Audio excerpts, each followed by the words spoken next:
So I just found out that I am now internet irrelevant. I was watching a reel the other day, and one of these teens was talking about how rolled up shorts are chuggy, which I had to look up. And apparently that means that you're like not cool. And when I was a teen, rolled up shorts were cool, and the reverse was quote unquote chuggy. So I've fully come to the realization now that I'm not cool and I'm just accepting it. So here we are. But anyways, this is the HackerNoon Podcast. Of course, my name is Amy Tom, and today I am joined with Gary Lachance.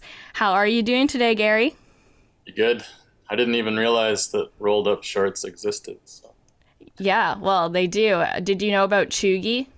No. Then you're too old and uncool as well. But that is definitely okay. So, Gary, I wanted to have you on the podcast today because you are a Vancouver-based Dogecoin millionaire. I'm also Vancouver-based, so I'm excited to chat with you. Unfortunately, I'm not a Dogecoin millionaire, but you are the founder of Decentralized Dance Party. Is that right? Yes. And the co-founder, okay. And can you tell me about your project? Would you like to hear first about the DDP or the Million Doge Disco? Oh, let's go Million Doge Disco. So the Million Doge Disco is a master plan to get the entire world partying together. And it's basically Pokemon Go plus the Harlem Shake plus Tamagotchi virtual pet incentivized with Dogecoin. So Okay, I see. Okay, I'm coming together and piecing together pieces. So Pokemon Go, in the sense that it's like an augmented reality style game, right? yeah. And then we have Harlem Shake in the sense that we are doing it's like a dance party, right? And then Tamagotchi style, explain that part to me. So the Doge will be a Dogecoin virtual pet that is also an NFT. And you have to dance with it every day to keep it happy and loyal. And you can add costumes and feed it treats. Oh my gosh, okay. It also will have a mechanism where you can receive Dogecoin into your Dogecoin.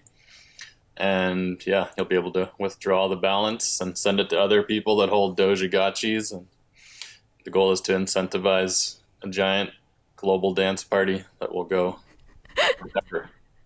Okay, this also kind of gives me Nintendogs vibes. You remember that? No, what's that? Nintendogs was a Nintendo DS game back in the day, and it was about taking care of your dog. So you had a pet dog or multiple pet dogs, and you would feed them and pet them and take them for walks. But I guess with this, the only interaction that they need is to be danced with. Is that correct? Yeah, it's fairly simple. And I guess I'm just realizing it's kind of like you're the pet because you have to dance with it every day. So, does the Doge own you or do you own the Doge? I feel like the Doge owns me generally, but probably. All right, cool. And so that is set to be launched tomorrow at the time of recording, which would be July 3rd, right? Yes. Exciting. Okay, so then tell me about the Decentraland Dance Party, what you have referred to as DDP. Yeah, so you may not have heard of it, but for the last 12 years in Vancouver, we've been running around with hundreds of boomboxes. Okay. Cool background. So we have a FM transmitter and a backpack. The radius it broadcasts is a block or two. Yeah. So broadcast out music and voice, and then we have hundreds of these boomboxes or Bluetooth speakers. They're all tuned into our frequency. We have a starting point. We hand them out to people, and then we lead them on a roaming adventure through the city streets. Oh, okay. For 3 or 4 or 5 hours, and yeah, we've been doing it for 12 years all over the world. Oh, when does it happen? You never know. It was kind of to make a little shift when the pandemic showed up. Yeah. So When the Okay. pandemic started, we were doing them virtually, and then we realized, like, on the Zoom call, you can actually have people tuned in. And have you seen the soundbox speakers? Let's see. These giant portable Okay. speakers. Just a giant box. I believe it's Okay. the loudest portable speaker in the world. So everyone on the Okay. Zoom call, they can be out in the world, like, beamed in on their phone, connected to the soundbox. So you can have like 1,000 people on the Zoom. Each soundbox can be playing music for 1,000 people. So you can DJ simultaneously all over the world to 1 million people. Okay, where does the Just- decentralized part come in? Well, the initial Decentralized Dance Party is there's no central location and there's Okay. no central audio source. So it's completely different from a normal show you'd go to where it's like there's a stage and there's a DJ on the stage. It's like everyone holding a boombox is a node in the network. And everyone's on the same level and like everyone's like an equal performer, participant. Okay. Interesting. Okay, so tell me what the landscape is like for this in Vancouver. Do a lot of people attend this? Yeah, it started back in 2009, right at the dawn of the blockchain. We started with just like 20 people on a beach, and then within 6 months during the Olympics, it was up to like probably 20,000 people, like totally. Wow. wild. Okay. Some of these parties have been just massive. What's the biggest one?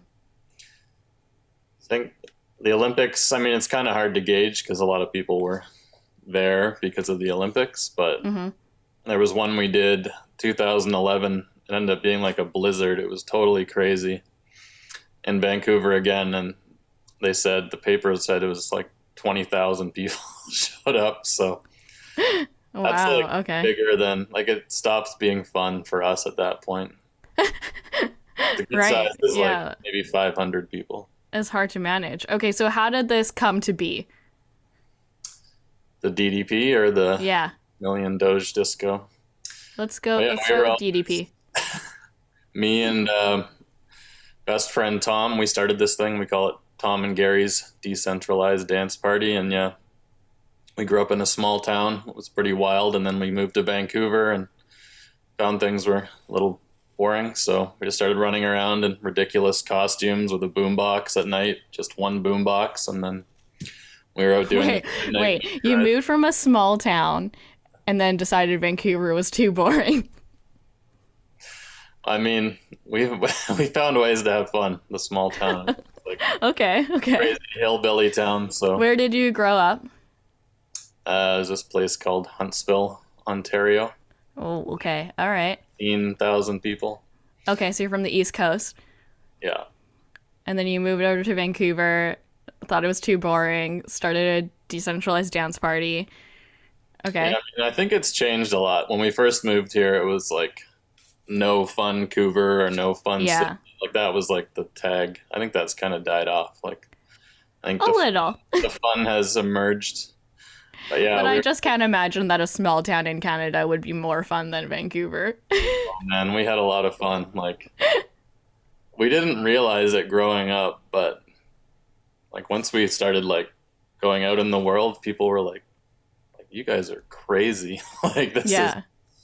like the parties were just completely wild. It was just like crazy hillbilly stuff, like climbing trees till they snapped and just like setting each Yes. other up. People from small towns are actually some of my favorite people because I think that they're more interesting and they also have more interesting slang, which I appreciate. Yeah, I think it's kind of unique because you're like surrounded by nature and you're like in here you're surrounded by billboards and kind of like more corporate influence and there's not really spaces. Like every space is kind of controlled. Like you're not allowed in the parks after dark. Yeah, Yeah. definitely. So how did you get into Dogecoin then? So it was summer 2011. Someone posted on our Facebook and they're like, decentralized parties are cool, but have you seen decentralized currency? And it's like, oh, what's this? Because I was always like huge believer in open source everything and the power of this technology to liberate humanity. And then I clicked on it and it was the early first video animated video. I was like, wow, this is like, finally, there's the missing piece of the open source puzzle. Like, the financial system can now be built. And I was way too busy and way too broke with financing the DDP back then to acquire any, but I was like, I should definitely follow this. And then, Doge showed up in 2013. By that time, I was already like fully obsessed with Bitcoin, but then this is like the fun, silly version, and they were like sending the Jamaican bobsled team to the Olympics and doing all this wacky stuff. So we were like, oh yeah, this is like perfect synergy. So we did. Okay, because I was going to say, why Dogecoin, though? Because obviously Dogecoin has, like, the meme aspect of it, which, like, seems to very much fit within your brand. But I was going to say, like, why Dogecoin? But you're also an investor in Bitcoin-related things, too. I mean, a little bit. I put a bit of money in back in the day, but I was always, like, early days of the DDP, it was, like, all credit cards maxed out, overdraft, like, just scraping by. Okay. I want to understand too, like, I think that with cryptocurrency, at least for me, there's like a bit of a hump to get into it, right? Like, I'm a little nervous about like doing a first investment or like getting into the market. So tell me about how you started doing that. Yeah, like way back then, it was ridiculous. Like, I don't know if there were even any mobile wallets. It was like paper wallets back then. So my cousin knew about it. I think he was the person that first helped me figure it out. Okay. Yeah, that's how this whole Doge thing happened too, is there was no iPhone Doge wallets, so I had to print out a paper wallet and keep it on there, and I was like, I need to be a Doge-millionaire. I need to die a billionaire. So it was like... Okay, so then how did you do it? You just got in at the right time, you think? Well, back then it was like $300 or something. Yeah. It was like not that much. And I didn't have any money, but I was like, I need to buy this. And I need to hold on to it. Yeah. And then, when the price started going, I mean, it went way up in 2017. It hit 2 cents, and then it was worth like 20,000. But I was like, no, we're going to keep holding on here. And then this year it went obviously like 100x again. Yeah. This thing, it came close to $1 million Canadian a couple of months ago. Mm-hmm. But by this time we already had this idea to create the Million Doge Disco. Yeah. And I was like when I first suggested it, I was like, I got this paper wallet. It would be the perfect like gimmick to finance this whole thing. It was worth like 30,000 then. And then it like went 100x, and they're like, do you still want to do this? And I was like, oh yeah, this just makes it way better. Yeah. Way funny. Okay. Okay. What's your educational background in? Well, I was never a huge fan of centralized educational institutions. Okay. I think we did a lot of our best learning at recess. Yeah. No joke. Wow. Okay. So I just want to like wrap my mind around this whole concept. Like, you've just become so successful with Dogecoin and like building this brand and the DDP. How did you learn how to do this? How did you get this experience and this knowledge? Yeah, I heard Roger Ver explained it really well. It's like, in order to understand Bitcoin in the early days, like you kind of needed a background in unconventional economics to know like how the money supply works and how insane it is that they can just press a button and print trillions of dollars with no one's consent. And also you have to know how open source software works to realize why Bitcoin is revolutionary. Like, there's not a company or a CEO. This is like a protocol that's going to completely invert the world and power structures. And so I had this knowledge just from doing my own research on these things. And then when I saw it, I was like, oh yeah, this is the thing. This is going to Wow. You're blowing my mind because I think a lot of people have knowledge on this kind of thing. Not to say that you're not like knowledgeable, but I like a lot of people have knowledge on this kind of thing. What do you think your key to success was? I don't know. It's been weird. I had to piece this all together and figure it all out myself. Like this whole decentralization zeitgeist phenomenon and everything. And I wrote about it and like showed it to tons of people, and they didn't seem to care. But there seems to be like a lot of pessimism. Like even like Andreas Antonopoulos, all these early people, they're like, when I first saw Bitcoin, I thought it would fail. And when I first saw it, I was like, oh yeah, this is going to work. This is the future. It's open source. They'll find a way. So, Yeah. just being optimistic about new technologies and just like being able to analyze like systems and see where things are headed in the future. Like it seems pretty obvious, but I mean, I never thought the price was going to go like that. So quickly, or obviously. So let's talk about the Million Doge Disco and the tech behind that. Were you involved with developing the game at all? Yeah, so the way it happened was we were trying to find a platform to create these NFT peace bonds, which is an idea we've had since like 2014. Instead of war bonds that governments used to sell to wage a war, it's peace bonds to wage peace, which is us creating this global party movement to unify everyone. And I was looking for a platform to build that on in early 2021. And then my friend Thomas, who's co-founder of the Million Doge Disco, he connected me to this company he knew called Block V. And they've basically just been kind of quietly building this amazing, super powerful, robust NFT platform for the last 4 years. So most NFTs is just like an image on a website, but they've been applying that to these interactive digital, they call them VATOMs. And so it's just like, instead of Pokemon Go, where it's just like a digital representation, these are like literal scarce digital goods that can be dropped all over the map. And then as soon as I saw that, I was like, oh yeah, we can finally build our Pokemon Go party game thing. And I was, can you put Doge in these dancing Doges that you'll drop everywhere? And the main CEO lead guy, Lucas, is like, yes, we can. Every crazy question we ask, they're like, yes. Yes, yes, we can. Crazy Swiss engineers that can just build anything. So okay, they were hyped. Like they've just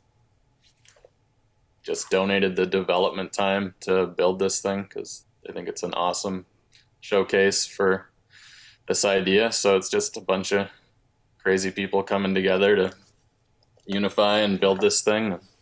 I think people see that and feel it, and it's been a lot of momentum this week. My main question about the $1 million Doge Discoin is why?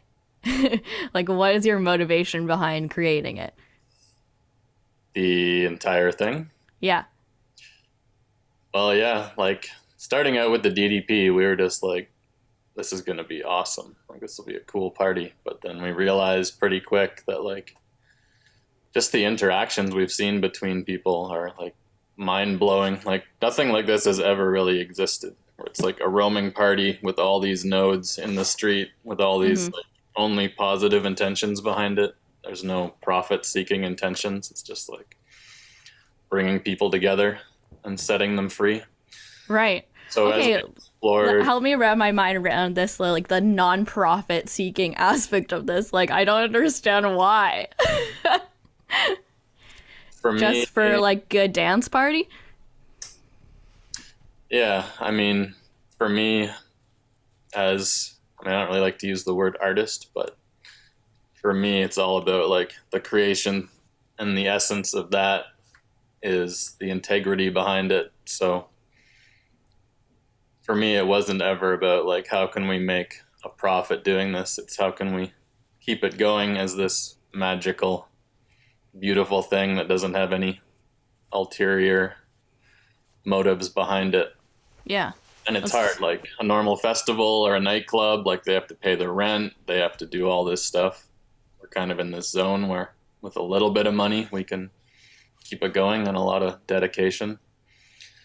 And yeah, the further we went, the more we toured it. Like we've done tours across Canada, the States, and Europe, and everywhere we go is just like these amazing, like loving connections between people like I've never seen. Like total strangers, like instantly unified. And I've done some reading too about the history of partying. There's a cool book by Barbara Ehrenreich where she talks about dancing in the streets, a history of collective joy. Apparently when the colonialists were traveling around the world, like everywhere they went, they'd encounter these ancient civilizations, and they were all like, they had these giant ecstatic party rituals where the whole community would come out and sing and dance, and this would like bind the community. And so there were these amazing traditions that have been lost and like subverted the way Western society is set up. And yeah, I think it's something that's completely lacking and missing from our culture. And when we started to reintroduce that in this weird, unlikely way, we're like, wow, like the world needs this, and it's important to keep it going. Yeah. I think it also has to do maybe with like the power of music too, and bringing people together that way. That's very powerful as well. Yeah, it's amazing. And yeah, I've been working on a DDP field manual book that goes deep into all this stuff. It's like 85 pages of capital P party philosophy. That's another big thing with these parties too, is like doing them in the street. You're not allowed, you can't be drinking or drugs or any of that. So we wrote this party manifesto, and we said the objective of the DDP is to naturally liberate people from their inhibitions. So if you have the right combination of costumes, props, music, atmosphere, and everything, then you can create an experience that's awesome enough that people won't even think twice about dropping whatever social conditioning they've had and just let the inner child take over and party together. And I think, yeah, it's the most powerful way to unify people that I've ever seen. Yeah. How many parties have you thrown now? Officially, we've done about 100 full-scale DDPs, which is like a huge operation. It's like 100 boom boxes plus all the batteries, preparing them, and all the logistics of that is like. Yeah. In how many countries? There's been 100 parties, but mostly Canada, US, a bunch of different European countries. We did one. Have you attended them all? The ones we've led, but there's been a bunch of autonomous party nodes that sprung up around the world. So like Australia, down in the States. I can't even remember. There's been a bunch all over the world. But the really cool thing about this technology is we've been realizing, like, it starts with like a simple doge-gachi, but the next level, like this is going to be showing up. This is something I'm definitely envisioning, is like once you get augmented reality glasses going, which I think they're going to come out in the next year, nice ones. And the new iPhones all have a LiDAR scanner, which is built for AR. Like you'll be able to drop like digital objects, millions of them everywhere in the world. And even yourself, like you can, if you scan yourself with the LiDAR, create like a model of yourself, and you can wear like the haptic suit, and you could like put 1 million of you like dancing or doing whatever all over the world that anyone can opt into. So yeah, that's what we're ultimately trying to build, is the doge-verse, metaverse, partyverse. That's good time universe layer up of the world. Okay, so let's talk about the funding behind this project then. Is it funded by you and Block V? They've been doing all the development side of things, which I don't even know what that's worth. It's probably worth $1 million itself. Yeah. They just work with big corporate clients. But yeah, I'm doing the paper wallet with a Million Doge, so that contributes the coins, and just a small team.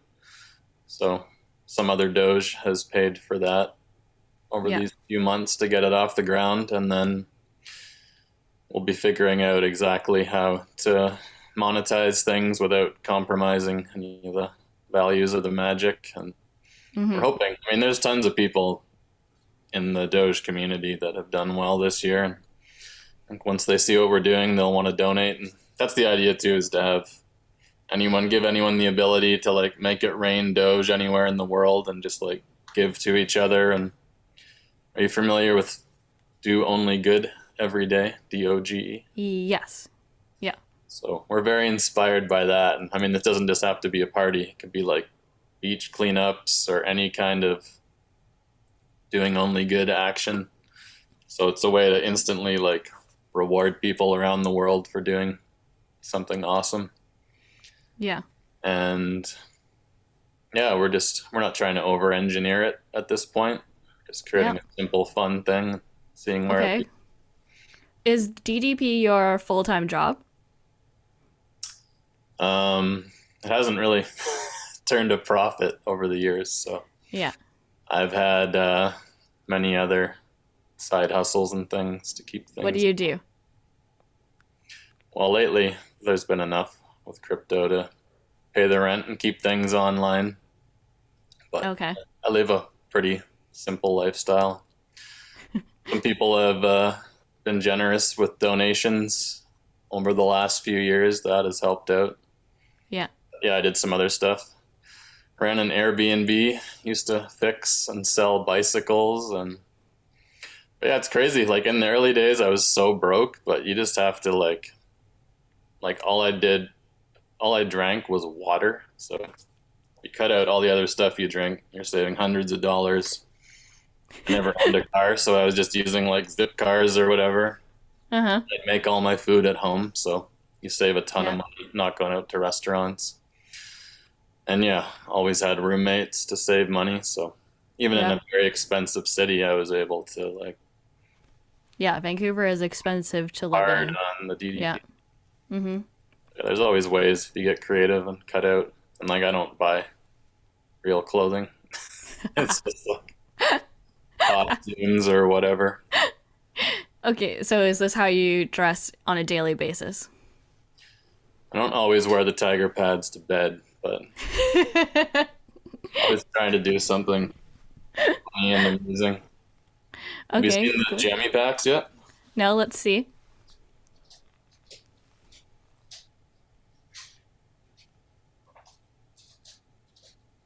So my friend created this company called Jammy Pack. So it's a fanny pack with a Bluetooth speaker in it. 10 years ago, and this is essential. So the speaker's just in the front there. Oh, okay. Yeah. Yeah, anytime I leave the house, I try to have that sharing music into the world. What kind of music do you listen to? Day Electronic. Yeah. Oh, it goes the full range of everything. What kind of music is at these dance parties? So with the parties, we try and just play the most fun, infectious, uplifting, silly music that's still like good. So like pop, electronic, EDM stuff. Yeah, like I'm not even. I've just always called everything techno if it's electronic. Yeah. Okay. Yeah, we were always way into like the '90s dance music, like La Bouche and all those things. So that was the primary inspiration, but yeah, I have my dear friend Jacques, I call him my unofficial son. He got inspired by the DDP and started throwing his own parties with sound boxes all over the world. He's always hunting out new stuff on Spotify and sending it to me, but like we'll go like crazy intense, like high energy party music to like Celine Dion to like funny like film scores. Have you seen that Michael Jackson song? Mama Say, Mama Sao, Mamakusa? Yeah, We got that like looped for 10 hours straight. Oh Just my gosh. put that on. Wow. Okay. Yeah, it's been interesting That's very doing exciting. virtual parties. Like, it's a whole art unto itself. Like, Yeah. you got a microphone and you're playing the music and you're like spotlighting people on Zoom, like crafting this like visual Hmm. party journey. My friend had a good word for it. He called it human jockeying instead of disc jockeying, because you're like Yeah. plugging in dancers live, and like it's pretty neat. So, what advice would you have to someone who is looking to get their side project off the ground? Off the ground. I mean, I saw a Steve Jobs interview the other day that my girlfriend sent to me, who's also a crazy entrepreneur working many hours a day. And he said, yeah, you have to love it. You have to have passion for it, because it's going to be hard and it's going to be horrible most of the time, probably. So it's just like really believing in what you're doing and being focused and committed. And yeah, for me, I've never really wanted to have kids. I've just wanted to be focused on creating and adventuring, and yeah, just never giving up. Never give up. Because there's been so many challenges and so many like crazy things to deal with, but Yeah, that's we're good 12 advice. years in, and Are you nervous about the, I guess, sway that Elon Musk has over Doge?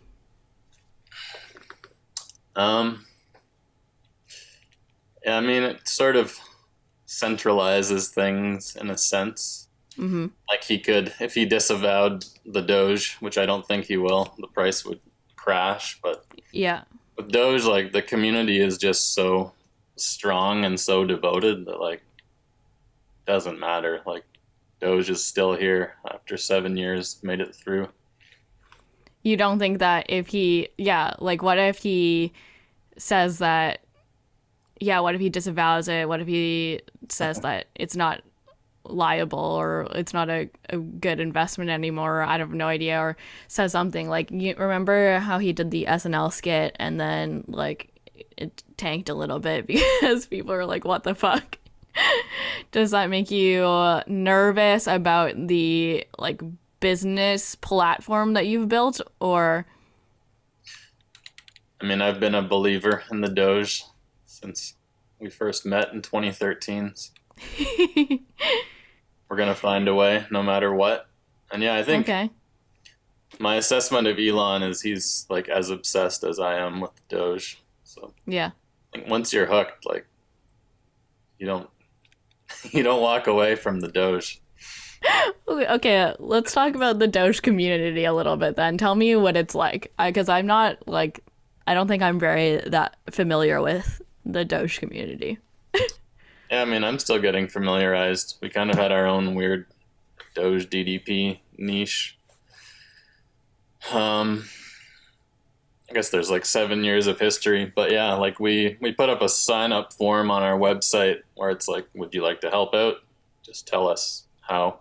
It's like this big long Google form. We've had over like 200 people signed up. Like, yeah, I just love it. I want to help out. And like the whole spectrum of backgrounds, like people all over the world, like Kazakhstan, it's like anesthesiologists and all these like it's just like everyone from every walk of life that for some reason just resonates with doing only good and having fun and being silly and like a positive, uplifting community. So it's definitely just Cool. fun, authentic people that want to spread positive vibes. And I mean, that's Party. so that plus open source technology is like, it's a done deal, I think. Yeah. I've been talking with the devs a lot recently. We're actually hopefully going to be reestablishing a Dogecoin Foundation pretty soon. Yeah. And when I was talking to them, I'm not like a expert programmer or anything. I was like, couldn't you just take any of the best aspects of any other crypto project and plug them into Doge? And they were like, Yep.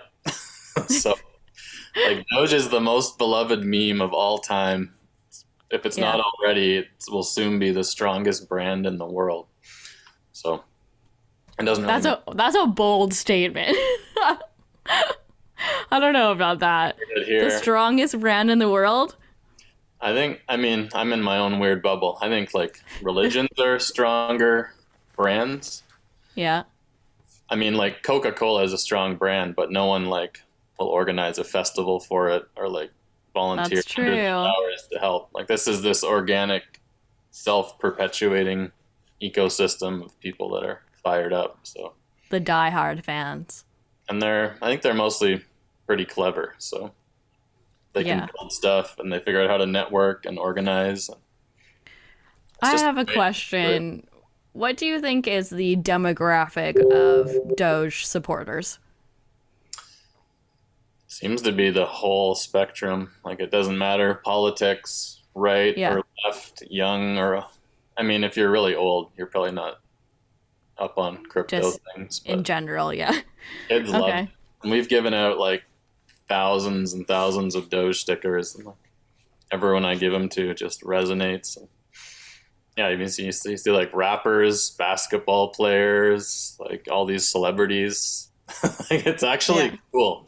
It's like this silly thing that'll appeal to little kids. But then you got rappers just being like, yeah, Doge. Yeah, Doge. Cool. Like, this is why it's the most powerful. It's like, and it makes like doing good being like, it's cool. Like, do good stuff. It is a feel good. It's a feel good. Yeah, cool. Okay, so what is up next for you for Million Doge Disco for the DDP? What's coming up? So we got our giant global activation launch live stream tomorrow, where we'll be dropping the first 1,111 Doges with coins in them all over the world to the people that have signed up. Cool. And then, we're working towards a really giant global activation on World Peace Day, September 21st. Unify as many people as possible. And between now and then, we're just going to be upgrading, evolving the game, figuring out how to plug in all these people that want to volunteer and be a part of it. And it's basically building an army of light to wage peace and do good stuff and have the best time ever. All right. Well, this episode probably won't be released before tomorrow, which is July 3rd. So where can we find you and your stuff online? So doge-disco.com or at Doge Disco on every social media. We were lucky to snag it. I'm Gary Lachance, and DDP is theddp.com. But if you Google it, you'll find it pretty easy. Perfect. I will put all of those links in the show notes. Gary, thank you very much for joining the podcast. I appreciate it. Oh, I need to show you the Doge Disco Salute. Yes. Let's see it. It's just figured out a couple weeks ago by some team members. So, okay. Left hand. Fingers pointed up towards the moon. Okay. Right hand hugging the earth, and then bring it in. Okay. Took me a while. And then, you got it. And then you have your back thumb is the tail to wag. Oh, wow. Okay, I see. Or you can just do a simple paw cross. The Dogecoin Salut. All right. Let me, you know about the paw cross? There it is. Oh, the paw cross, yes. The Doge. The Doge paw cross. One fateful moment crossed her paws, and the world was never the same. The Doge. It's all about the Doge. Well, there you have it, everybody. There's one more I want to mention is not everyone has realized it yet, but Doge spelled backwards is e-god or ego-d, ego death. And that's what this is really all about. Partying, the Doge, having fun. It's all about the dissolution of the ego. That is how we unify the world. Whoa. So I believe. Mic drop. That was very Eckhart Tolle of you. Yeah, get Eckhart out to one of these parties. Yeah. Okay, if you get Eckhart out, hit me up. Let me know. I'll also attend. You have his MySpace? Does MySpace? No, I don't. Maybe I should get on that. Yeah, if you figure out a way to reach him. All right. Thank you very much, Gary. Thank you. And the Doge be with you. Dogecoin Salut. All right. If you like this episode of the HackerNoon Podcast, you can like, share, and subscribe. We appreciate it. This episode was hosted by me, Amy Tom. It was produced by HackerNoon and edited by our lovely audio wizard, Alex. Thank you very much, and we will see you again next time. Stay weird, and I'll see you on the internet. Bye-bye.